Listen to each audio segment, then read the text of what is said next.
الحركة الموجية هي مجمل حركة دقائق الوسط في لحظة ما في اتجاه معين. الموجة هي اضطراب في الوسط ينتقل في اتجاه معين وبسرعة معينة، ويقوم بنقل الطاقة في اتجاه انتشارها. الأمواج الميكانيكية هي موجات تحتاج لوسط مادي لانتشارها. أنواع الموجات الميكانيكية: 1.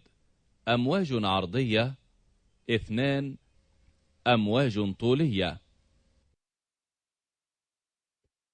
أنواع الموجات الميكانيكية: 1. أمواج عرضية.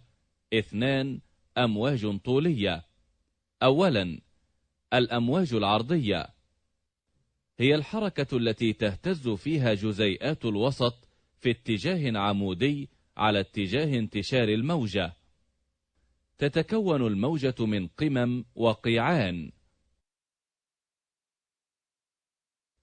الطول الموجي للموجة العرضية هو المسافة بين قمتين متتاليتين أو قاعين متتاليين. أمثلة: أمواج الماء. القمة في الموجة العرضية هي أقصى إزاحة لدقائق الوسط إلى أعلى. القاع في الموجة العرضية هي أقصى إزاحة لدقائق الوسط إلى أسفل. الطول الموجي للموجات الطولية هو المسافة بين مركزي تضاغطين متتاليين أو مركزي تخلخلين متتاليين. مثال: أمواج الصوت. التضاغط هو منطقة من الموجة الطولية تتقارب فيها جزيئات الوسط. التخلخل هو منطقة من الموجة الطولية تتباعد فيها جزيئات الوسط.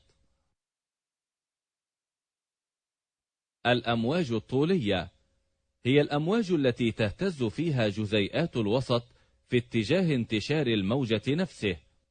تتكون من تضاغطات وتخلخلات.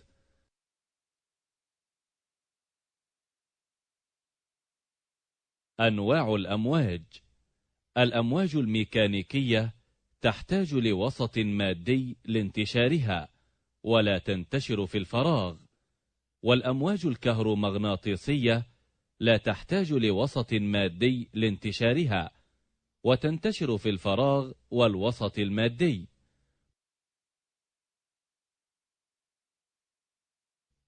تنقسم الأمواج الميكانيكية إلى نوعين: أمواج طولية، أمواج عرضية، مثل أمواج الصوت وأمواج الماء. أما الأمواج الكهرومغناطيسية فجميعها أمواج عرضية، مثل أمواج الضوء وأمواج الراديو وأشعة إكس. مقارنة بين الموجات الميكانيكية الطولية والموجات الميكانيكية العرضية: الموجات الطولية تتكون من تضاغطات وتخلخلات، والموجات الميكانيكية العرضية تتكون من قمم وقيعان. جزيئات الوسط في الموجات الطولية تهتز في اتجاه انتشار الموجة نفسه، وفي الموجات الميكانيكية العرضية تهتز في اتجاه عمودي على اتجاه انتشار الموجة. الطول الموجي في الموجات الطولية المسافة بين تضاغطين متتاليين أو تخلخلين متتاليين، مثل أمواج الصوت. وفي الموجات الميكانيكية العرضية المسافة بين قمتين متتاليتين أو قاعين متتاليين، مثل أمواج الماء. قانون انتشار الأمواج: العلاقة بين التردد ت والطول الموجي لام في الحركة الموجية. سرعة الموجة هي المسافة التي تقطعها الموجة في الثانية الواحدة.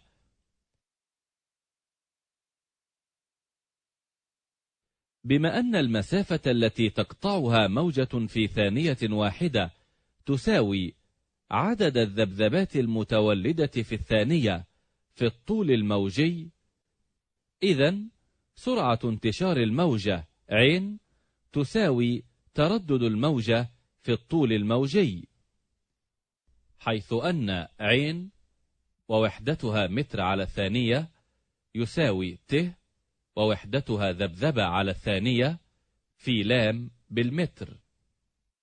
قانون انتشار الأمواج عين على لام في ت.